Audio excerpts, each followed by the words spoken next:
How to delete search history in Outlook Mobile. So if you want to delete the search history in Outlook Mobile, then what you need to do is first you just need to simply open up your Outlook Mobile application.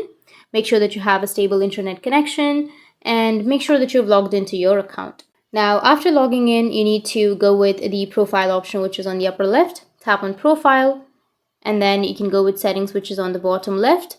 Under settings, you need to scroll down and you need to go with privacy settings.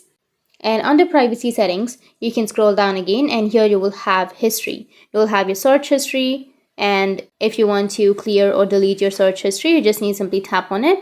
And you can also tap on here, which says you can delete your Outlook search history by clicking here. So tap on here and you can open up with your browser. And after that, here it will take you to this kind of interface. So tap on delete history if you want to delete your search history. And after that, your history will be deleted. That's how you can delete your search history in Outlook Mobile. And if you have any questions, feel free to comment below. Thanks for watching.